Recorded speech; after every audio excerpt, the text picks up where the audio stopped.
manlalamig sa huling panahon. Manatili kayong mainit kung kayo ay sa akin. Magpatuloy kayo kahit na ano ang nagaganap. Amen. Good morning mga kapatid. Kahit ano ang nagaganap, magpapatuloy tayo. Alam mo kung bakit? Di ba dito sa mundo tayo mga tao, bago tumanggap ng kayamanan, ng inheritance, hinihintay mamatay yung magmamana. Hindi nyo ba alam na tayo tagapagmana ng lahat ng creation? Pagkat nilikhaan lahat ng bagay sa pamamagitan ni Kristo at kay Kristo. At tatanggap ng mana ang ulo, tatanggap din ng mana ang katawan. At ang pamana, naghihirap ba tayo? Nag-labor ba tayo dun sa mana? Free yun kaloob. Wala kang kahirap-hirap, pamamanahan ka. Kaya sabi ng Diyos ako'y nagpapayaman, ako'y nagpapahirap. Pwede kang payamanin ng Diyos pag pinamanahan ka Pero ang pinakamahalagang pamana ng Diyos sa atin, yung eternal. Kasi yung material, mawawala yun Yung pamanang eternal ang pinakamahalaga. Kaya sinasabi ng Bible na kung tayo makikipagtiis kay Kristo, maluluwalhati din naman tayo kay Kristo. At kung tayo mga anak, tagapagmana. So ang tagapagmana, yung tunay na anak. Di ba sa istorya ni Sarah at ni Abraham, ipinanganak si Ismael. Hindi naman siya ang anak ng pangako Hindi siya ang tagapagmana ng pangako. Si Isaac. Kaya ang ginawa, pinalaya si Ismael. Kasi hindi pwedeng ipamana sa hindi tunay na anak. Kailangan manggagaling kay Abraham, kay Sarah yung si Isaac ang propesiya Ganon din tayo Hindi tayo pwede magmana ng kaharian ng Diyos at lahat ng kaniyay kung hindi ka tunay na anak. Kaya we are adopted son of the Father. Nahiwalay tayo Tayo mga tupang ligaw. At nang dumating na yung takdang oras para tawagin na tayo, kasi alam ng Diyos tupa ka Bagamat yung tupa na yan, sabi ko nga sa inyo, dun sa Pilusa nakikita ko yung mga tupa doon, kulay gray Dapat puti ang tupa, di ba? Hindi napapaliguan, hindi na sikaso. Ganun tayo. Tayo yung mga tupa ng Diyos, pero naging kulay gray na, umitim na. Kasi nabahira na ng lahat ng kasalanan ng sanlibutan. Puro alikabok, puro putik, hindi na nahuhugasan. Pero dumating na yung panahon na kailangan hugasan na tayo ng Diyos, tinawag tayo. Nung tawagin tayo, pinili tayo. Ngayon, nung piliin tayo, siya na ang gagawa ng paraan ng lahat. Gagawin tayo matapat. Kaya tayo, hirang Basahin ko sa inyo yung 1 Peter 2:9.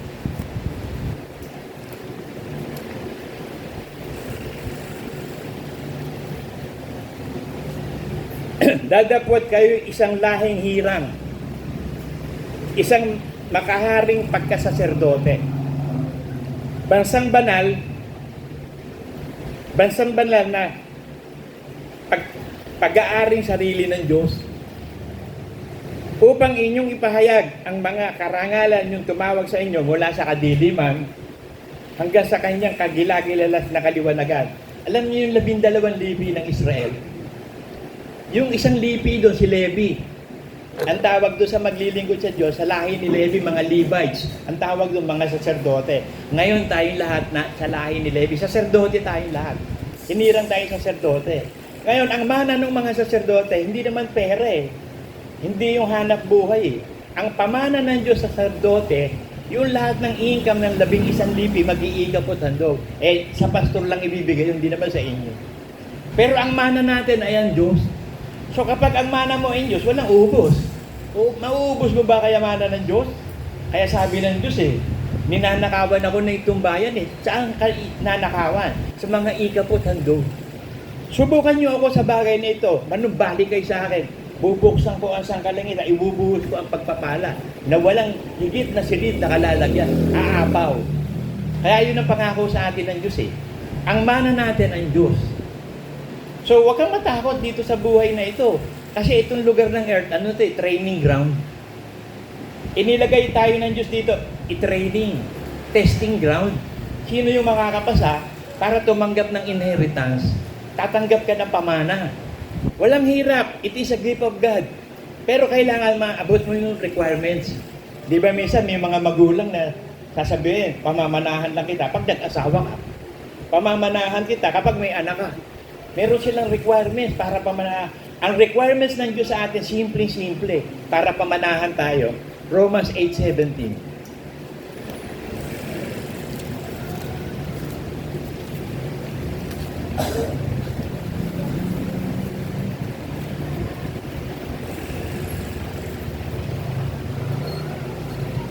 Romans 8:17.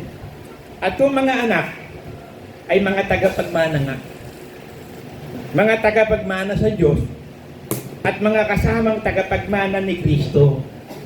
So lahat ng bagay, lahat ng creation sa pamamagitan ni Kristo at para kay Kristo. Kaya sabi, pag nasa iyo ang Panginoong Hesus, ang kayamanan ng Diyos nasa iyo na eh. Makukuha mo lang yan pag namimit mo yung requirements at ang requirements ng kabanalan. Para makamit natin na bigyan tayo ng gift ng kaluwalhatian ng Diyos ng eternal life, pamamanahan tayo. Ito sabi, kung ganun nga, makipagtiis tayo sa Kanya. So ang requirements, makipagtiis tayo sa Kanya. Paano ba tayo makikipagtiis kay Kristo? So sa buhay na ito, weather eh. Hindi naman laging masagana ka eh. Hindi naman laging salat ka. Winter, spring, summer, or fall ang season eh. So nandun din ang tao, winter, spring, summer, or fall. May panahon ng taglagas, panahon ng pagsibol, panahon ng pagtatanim, panahon ng pagbunot, panahon ng pagtawa, panahon ng kalungkot, panahon ng pagwawaldas, may panahon ng pagtitipon. There is time for everything. Yan ang buhay ng tao. Paikot-ikot lang tayo sa ilang. Ang kagandahan, mga anak tayo ng Diyos, may pangako sa atin. May magandang balita. Magmamana tayo ng langit at lupa. Yung New Jerusalem, mamanahin natin yun. Ipamamana ng Diyos sa atin yun. Pero kailangan makapasa ka sa requirements.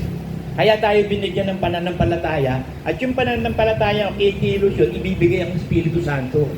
Para yung pananampalataya mo lumakas, nakagawa Espiritu Santo, makapagtiis ka. Binigyan tayo ng kaloob ng long suffering. Kasi kapag walang long suffering, hindi ka suffering lang, pagtitiis lang, ano yun eh, minsan nawawala eh. Pero yung long suffering, bunga ng Espiritu Santo yun. Yung pagtitiis, maraming tao nagtitiis, matiisin. Pero bumibigay din. Walang bakit? Walang bunga ng Espiritu Santo. Kasi yung bunga yun eh, ng Espiritu Santo, wala namang Espiritu Santo sa So nakapagtiis sila. Pero darating yung time, magsasawa. Katulad ni Lucifer. Ang tagal din nagtiis nun ah. Hindi natin alam kung kailan yun pumasok sa isip niya na magre-rebelde na siya, pipiliin na niya si Satanas. Pero dumating yung time na hindi na, kaya sabi ang mananatiling nagtitiis, hanggang wakas, ang maliligtas. So alam mo na rin yun, mananatili kang tapat hanggang wakas. Ano yung wakas mo? Pwede ka bang mamatay yung wakas mo? O hindi ka mamamatay, yun ang wakas mo. Basta hanggang wakas, mananatili kang mananampalataya. Kasi sabi ng Romans 1:16, ang kapangyarihan ng Diyos ang Ebanghelyo. So para mailigtas ka, ang magliligtas sa iyo, salita ng Diyos. Sapagkat ang salita ng Diyos ay Diyos. At ang salitang itinatanim sa atin na makapagliligtas ng ating kaluluwa.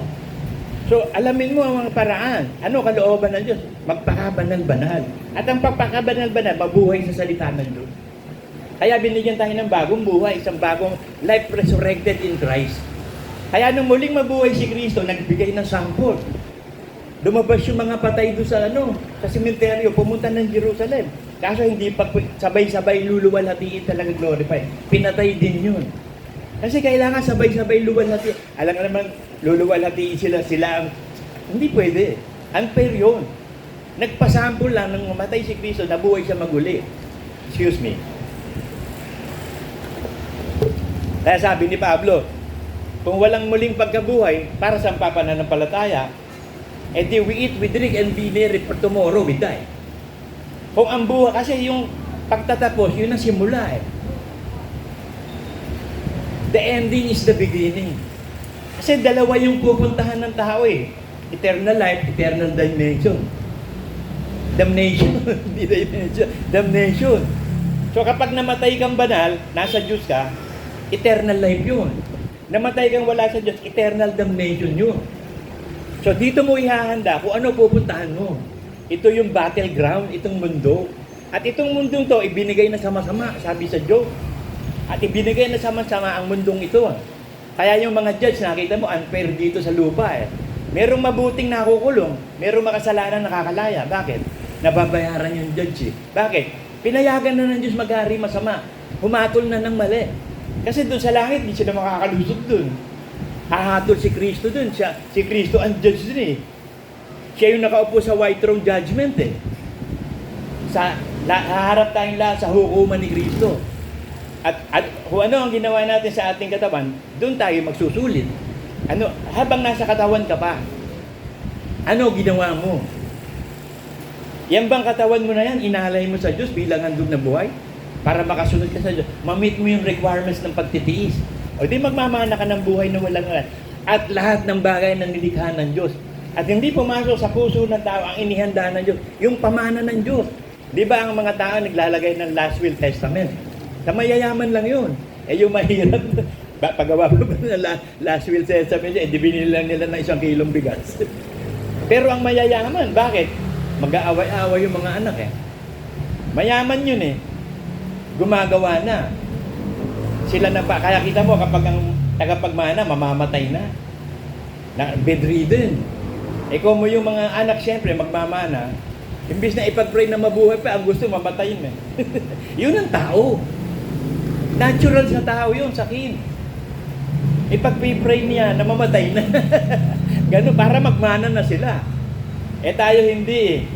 Ang kailangan mamatay sa atin yung dating pagkatao. Kasi yung magmamana sa atin, hindi naman kasi mamamatay eh. Eternal na buhay ang Diyos eh. Hindi mamamatay yung magmamana sa atin. Yung tagapagmana dapat mamatay. Mamatay tayo sa dating pagkatao. Kasi hindi naman kalooban ng Diyos na mamatay tayo dito sa lupa. Kundi iiwas tayo at proteksyon na sa masama. John 17:5.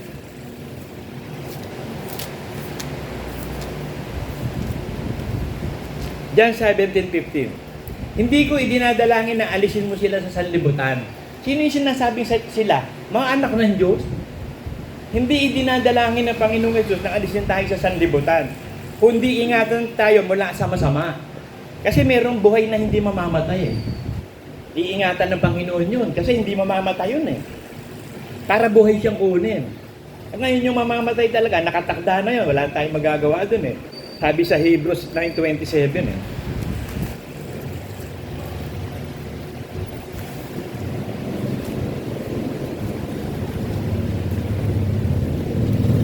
At kung paano itinakda sa mga tao. So itinakda sa mga tao, hindi sinabing lahat ng tao ha. Kung saan itinakda ng Diyos sa mga tao. So hindi sinabing sa lahat ng tao, sa mga tao. Na mamatay na minsan. Kasi hindi naman pwede mamatay uli ng dalawa eh. Isang beses lang ang buhay. Minsan ka lang mamamatay, minsan ka lang mabubuhay. So yung minsan na yun, ano ginawa mo doon sa minsan? Kaya tayo binubuhay ng Diyos eh. Kaya ako, na-stroke ako, binuhay pa ako ng Diyos. Bakit? Kailangan tapusin ko yung mission ko eh.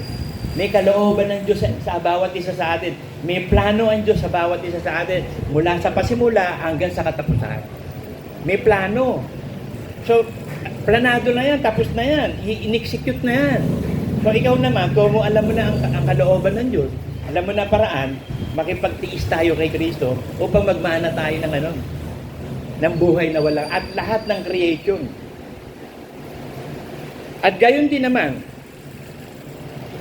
ang tao ay mamamatay na minsan pagkatapos nito'y paghuhukom. Kaya wala na tayong magagawa sa taong namatay eh.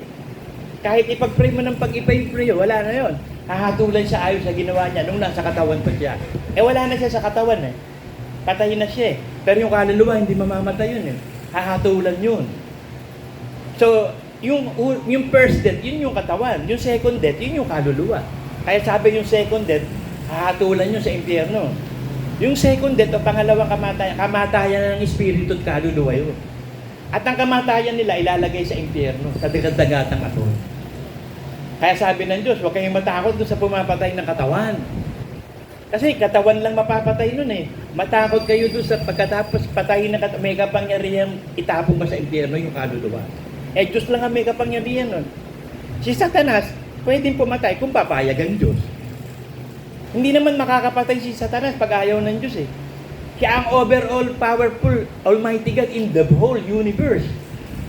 Walang malalaglag na ibo, sabi ng Diyos, kung ayaw niya. Kung ayaw ng Diyos na huwag mamatay yung ipis, kahit yung ipis na, hindi mamamatay yun. Kahit tapakan mo na tapakan yun, ikaw pa madudulas, ikaw pa mamatay. Natatandaan mo si Papa yan?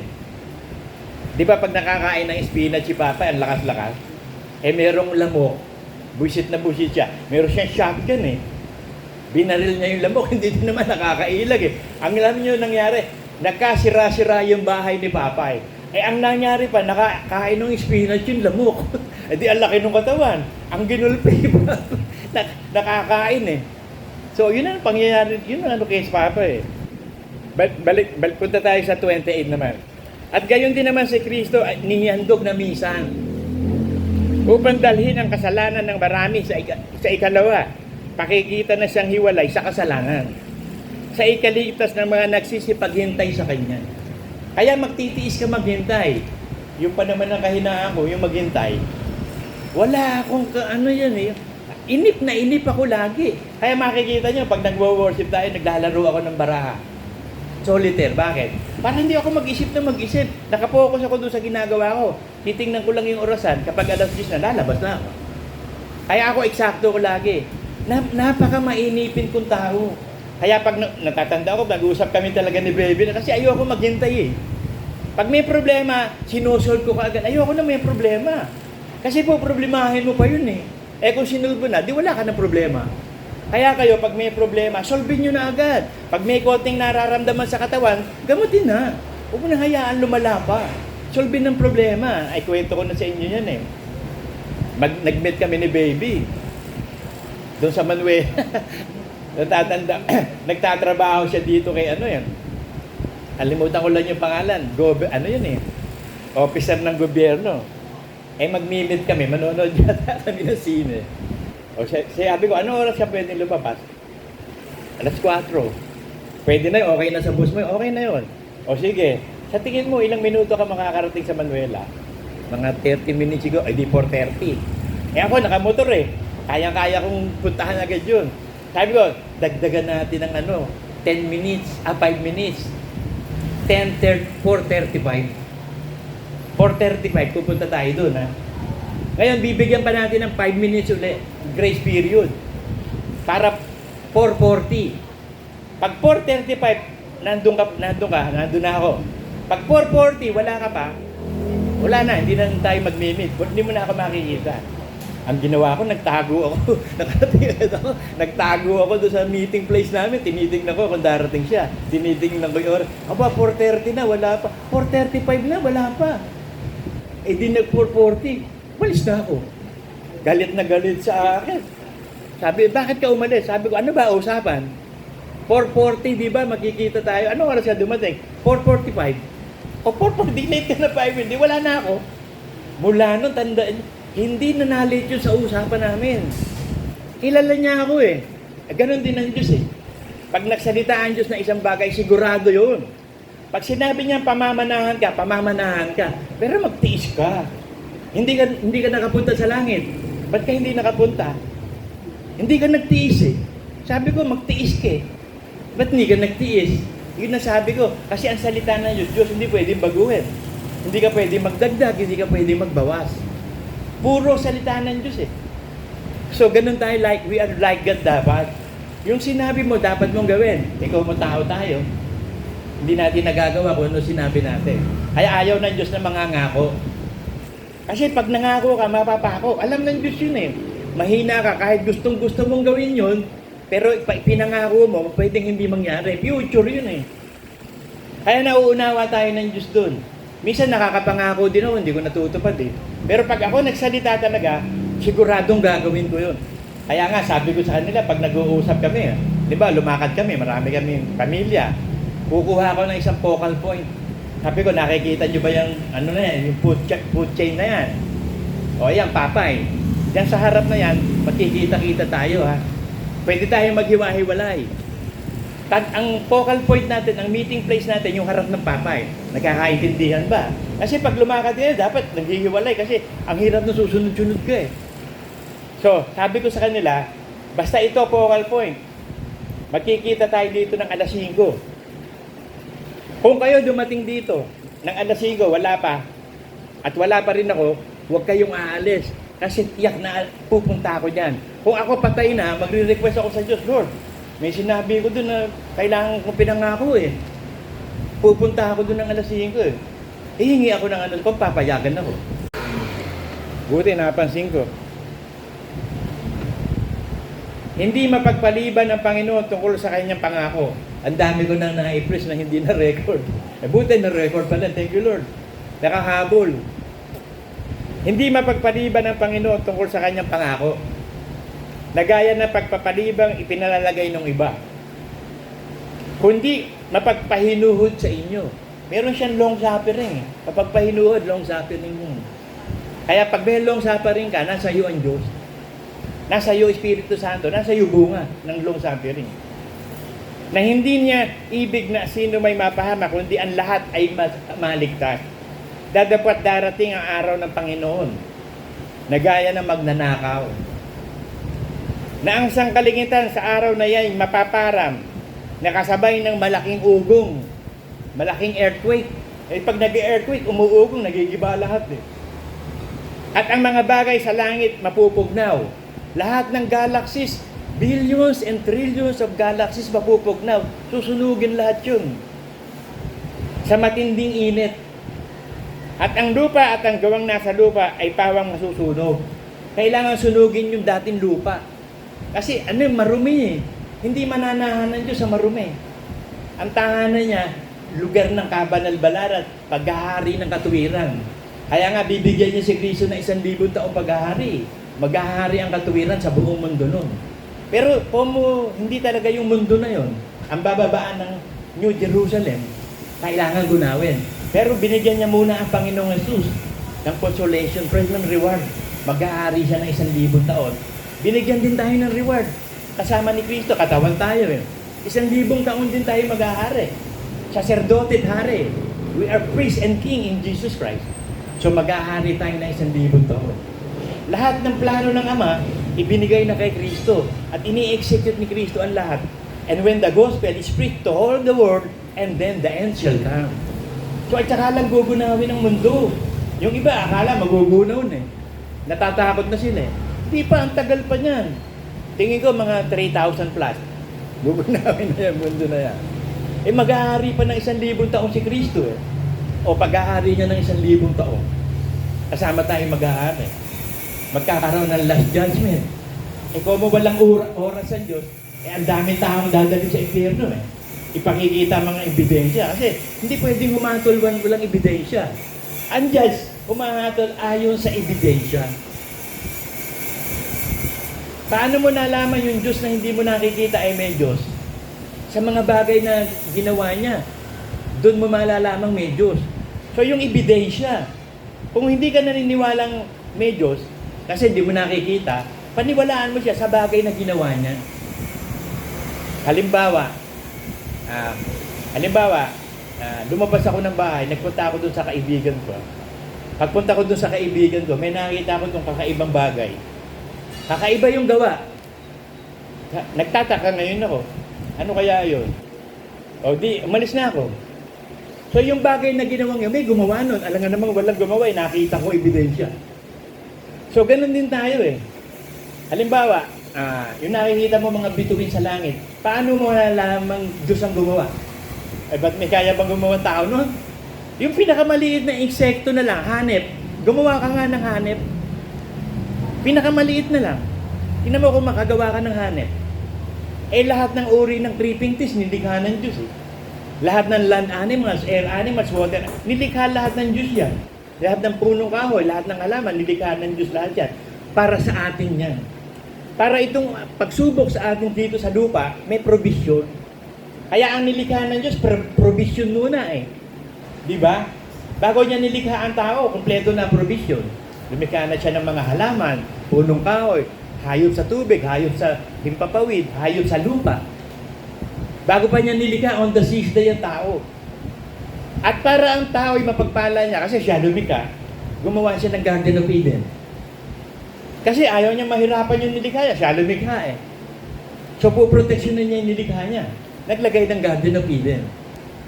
Nandun ang lahat ng supply, hardware yun. Storehouse yun na Eva at ni Adan. Pero may isang utos. Isa lang ang utos. Walang maraming utos. Dalawa lang sila. Ano ba yung utos? Ang unang inutos sa kanila, magpakarami kayo. Eh, pero may utos na yun, magpakarami, napakasarap na utos. Tapos inilagay sila doon sa ano? Sa hardware. Sa storehouse.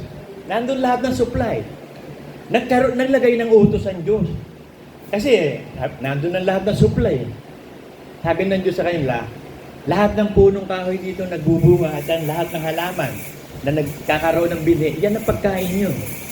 Pero sa puno ng kaalam ng tama't mali, huwag kayong kakain. Dahil pag kumain kayo, tiyak na mamamatay kayo. Iisa nga lang yung utos dun sa loob ng hardware o sa lahat ng storehouse eh. Kinontra pa ni Eva, idinamay pa si Adan, o di labas sila ngayon ng Garden of Eden. Magtatrabaho ngayon, sumpa. Imbis na pipitas ka na lang ng pipitas at magsesex kayo, biruin mo habang nagsesex kayo, may supply na. Napakasarap ng buhay ni Eva at ni Adan. Magpaparami lang, tapos kakain lang ng kakain. Yun lang ang gagawin nila. Tapos hindi pa sinunod, ay di naghirap tuloy sila. Kaya ang babae nanganganak ng mahirap. Kung hindi nasumpa ang babae, hindi kayo manganganak ng mahirap. Baka mamaya pag kaisam ng buwan paghiga mo pa lang, para sumpit lang yun.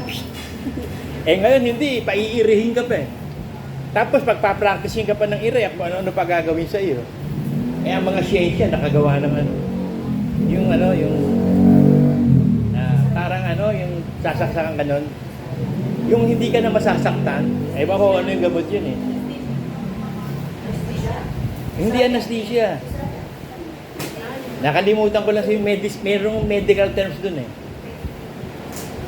Painless.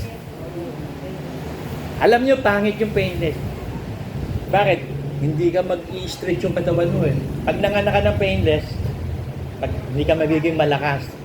Hindi na babalik sa normal lakas mo. Kasi ang normal, manganganak ka.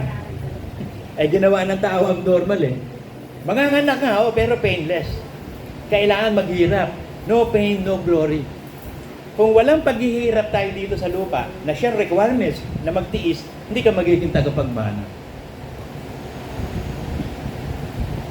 Galatians 3:29.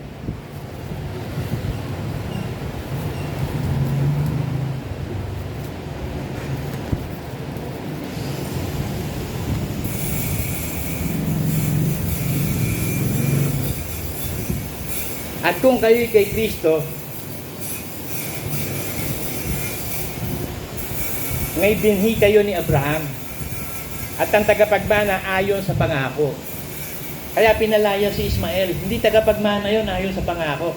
Si Isaac, ang ligaya ni Kristo, the laughter of God. Yun ang tagapagmana. Si Isaac, pinalaya si Ismael. Pero pinagpala din ng Diyos si Ismael kasi anak ni Abraham Dadami din sila na pakaraming Muslim. Muslim yata pinakamarami ang religion nila kaysa sa Roman Catholic Pero ngayon alam nyo, nako-convert ang Muslim sa born again. Meron na born again na Muslim. Ewan natin kung totoo mga born again yun. Hindi natin alam Kasi tagapagmana tayo sa pangako.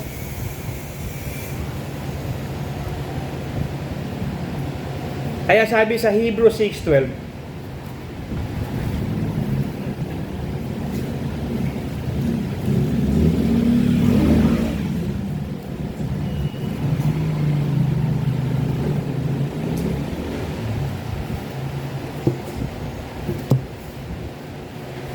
huwag kayo mga tamad, kundi mga tulad kayo sa mga nasa pamamagitan ng pananampalataya at ng pagtitiis, ay magsipagmana kayo ng mga pangako. So lahat ng pangako ng Diyos, mamanahin natin. Kung tayo mananampalataya at magtitiis. Huwag kang gagaya kay Lucifer. May pananampalataya nga, wala namang pagtitiis. Sabi sa Philippians 1:29,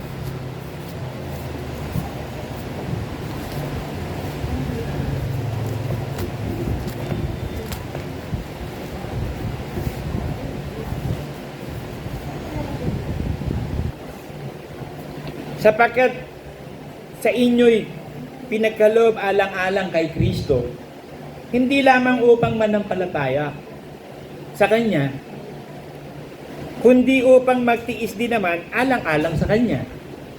Yamang taglay ninyo ang pakikipagpuno ng inyong nakita rin sa akin, gayoy nabalitaan ninyong taglay ko.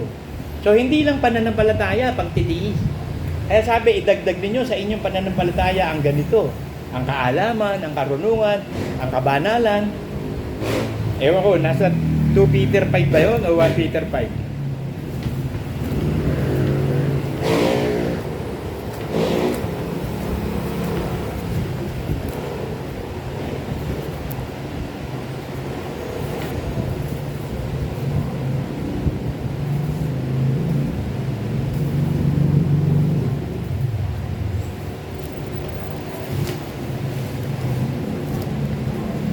At 2 Peter 1:5. Oo, at dahil din dito, sa pagkadagdag sa gayong inyo ng buong sikap, ay ipamahagi ninyo sa inyong pananampalataya. Kaya sabi, yung pananampalatayang walang gawa, patay yun eh. Ipakita mo sa akin ng pananampalatayang walang gawa. Pakikita ko sa iyo pananampalatayang may gawa. Yung pananampalataya, kailangan ng pagtitisyon. Ngayon, may dadagdag sa pananampalataya. Ang kagalingan. Kailangan maintindihan mo yung Word of God. Kailangan magaling ka sa Word of God, naiintindihan mo. Hindi naman kailangan magaling ka, na pati yung Greek at saka Hebrew, kabisado mo. Hindi na yun, basta magaling ka lang. Ibig sabihin, nauunawaan mo.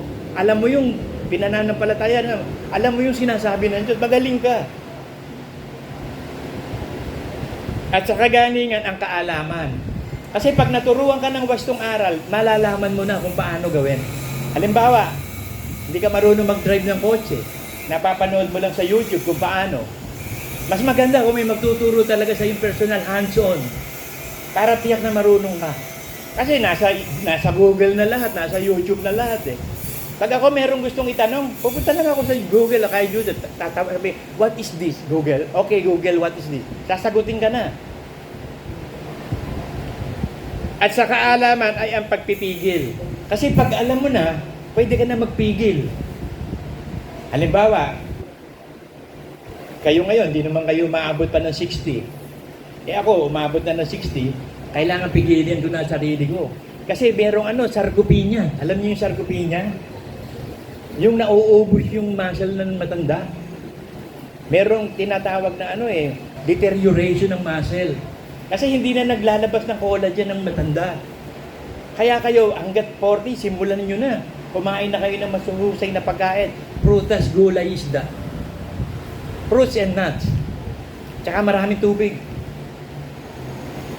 Kailangan pigilan mo yung sarili mo kasi ang sarili natin matakaw eh. Lalo sa matamis. Ako nga, kaya ako na-stroke eh. Wala akong control dun sa Mercedes de Brazo. Ang tamis-tamis nun eh. Umu-order pa ako sa Dimas Alang. I-pick upin namin. Pag nilagtakan namin yung kaming dalawa ni baby, ubos namin. Kaya namatay si baby dahil sa Mercedes de Brazo din eh. Ang daming komplikasyon ng diabetes. Eh, lamon ang ginagawa namin doon. Ang takaw-tawa ko. Kahit nga ngayon, naghahalo-halo pa ako. Kaya lang, konti na lang. Hindi na katulad ng dati. Talagang lamon eh. Hindi na rin ako nagkakakain ng mga cake. Kumain man ako ng cake, medyo healthy. Yung mga pecan cakes. Mga tart na healthy. Kailangan may control ka. Pwede mo naman kainin lahat eh. Basta in moderation. Kahit may diabetes ka, pwede kang kumain basta konti lang.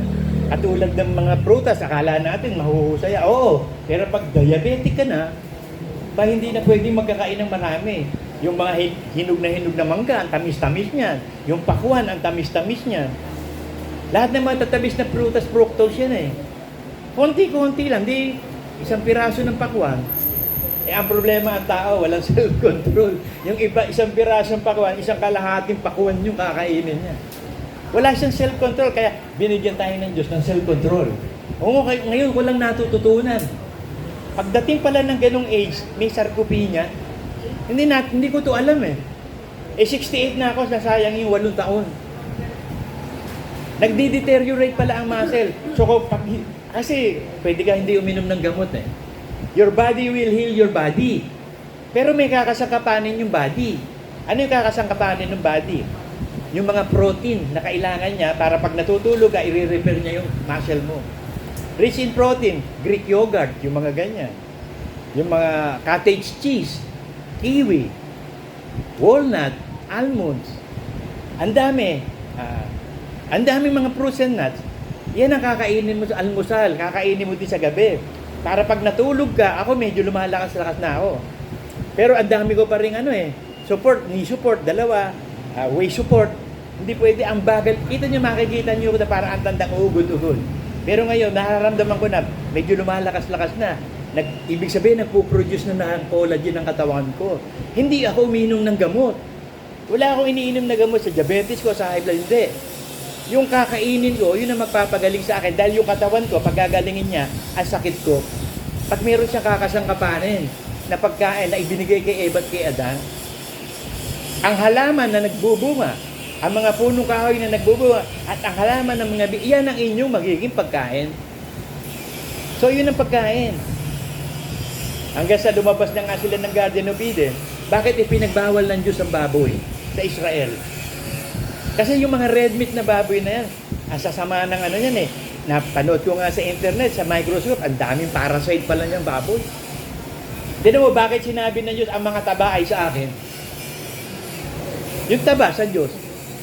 Kasi kung hindi naman kakainin ng Diyos yung taba eh. Kasi pag inihaw mo yung taba, ang bango nun. Sarap kainin ng taba pag inihaw. Bakit sinabi ng Diyos na huwag kakain ng baboy? Kakasama sa iyo. Eh ngayon, nalalaman na natin talaga masamang kumain ng baboy. Lalo pag meron kang kidney failure. Kakain ka pa ng red meat. Ang mahihirapan yung kidney mo mag-cleansing nung kakainin mo. Pati liver mo, damay din. Kasi yung liver at kidney naglilinis ng dugo. Kaya maraming na dialysis. Sira na yung kidney nila. Bakit? Doon sa kinakain nila. Kaya huwag kayong maniniwala doon sa uminom ng gamot. Pwede na kayong kumain ng kumain din. Kahit uminom ka ng uminom ng gamot, chemical yun. Lalo lalala kidney mo. Kainin mo yung dapat kainin.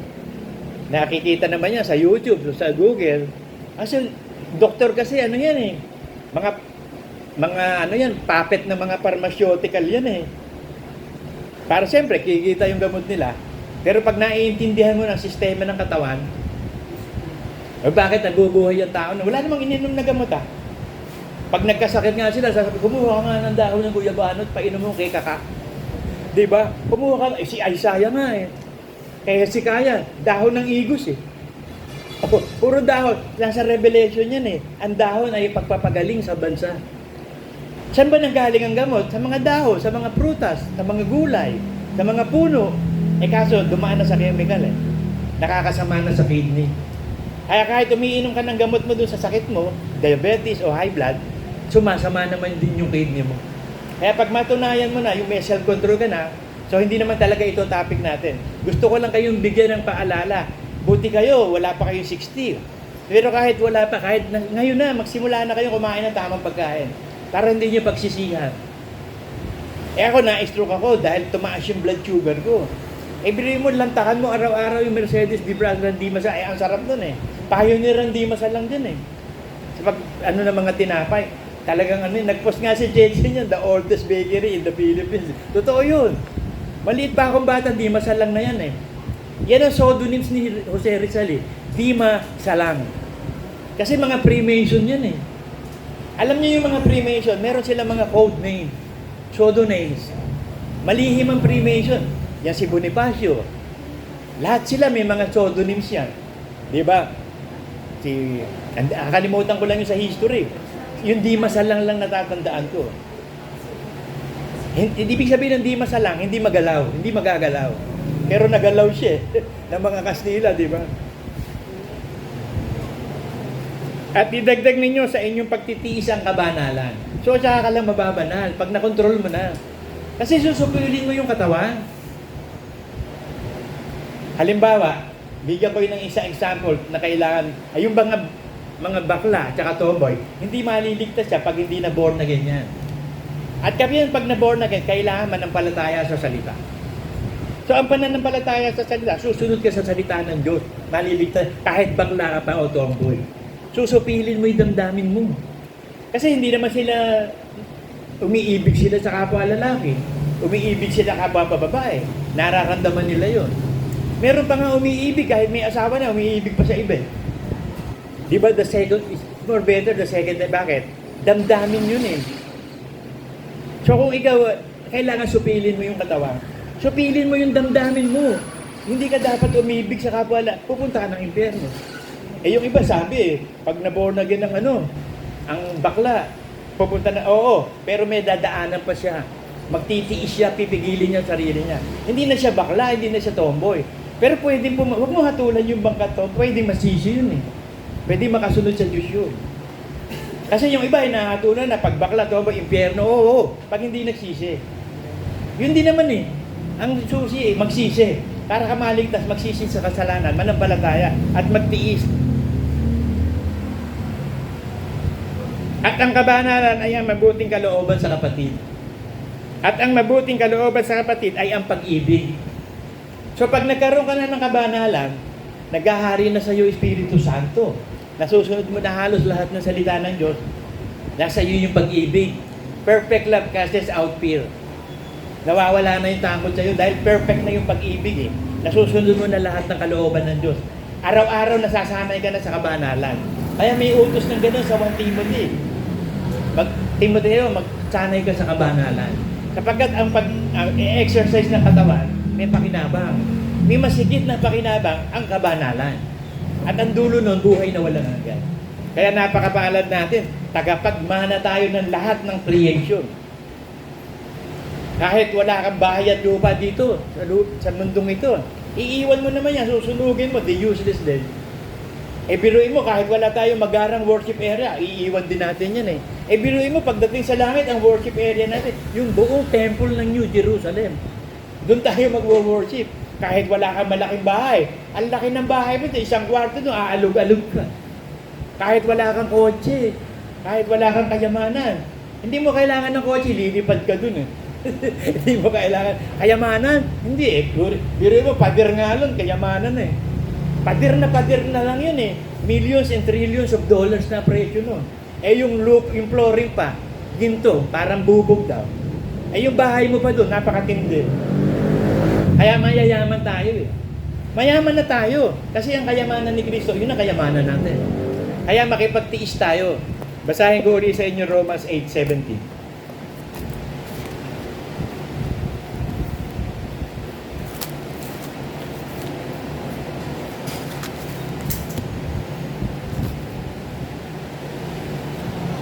At kung mga anak,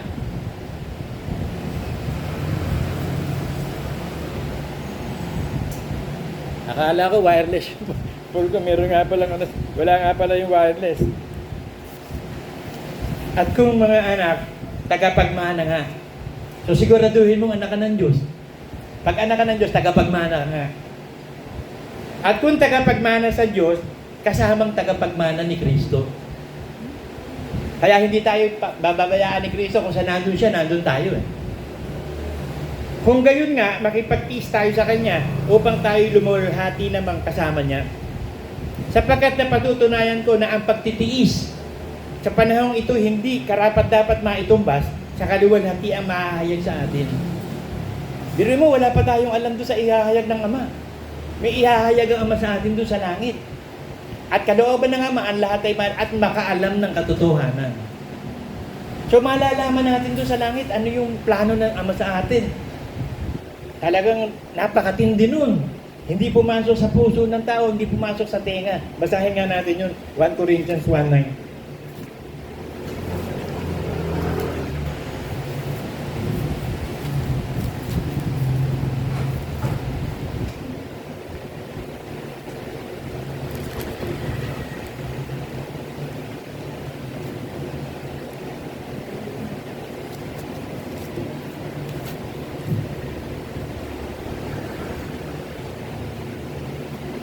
Dadapwat gaya ng nasusulat ang mga bagay na hindi nakita ng mata. Nakita natin ang lahat ng universe. Diba? Lahat na, nakikita natin lahat yan. Hindi narinig ng tenga. Hindi pumasok sa puso ng tao. Ang anumang bagay na inihanda ng Diyos sa kanila na nagsisiibig sa Kanya. So ang tanong, umiibig ka ba sa Diyos? Oo. Paano mo nalaman na iniibig mo ang Diyos? Sinusunod mo lahat ng utos ni Kristo. Pag meron kang hindi nasunod, ang susundin mo, magsisi. Ay, di nasunod mo lahat. Di ba? Lahat ng utos ni Kristo nasunod natin. Bakit? Pag may hindi ka nakasunod merong 1 John 1:8-9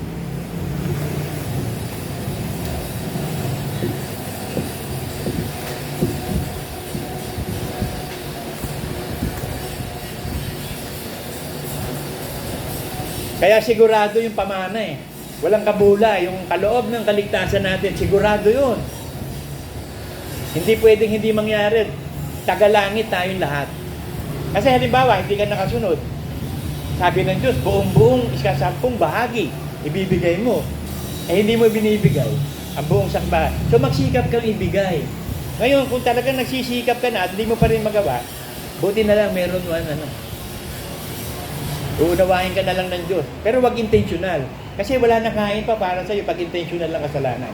Ito sabi niya, kung sinasabi natin tayo walang kasalanan, ay ating dinadaya ang ating sarili at ang katotohanan wala sa atin.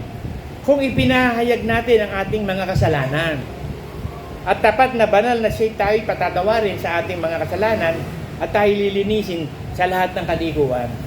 So kung tapat ka talaga, magsisisi ka talaga, aaminin mo yung kasalanan mo, tapat siyang patalilin at sa lahat pa ng kalikuan mo. So dinasunod mo lahat ng Word of God.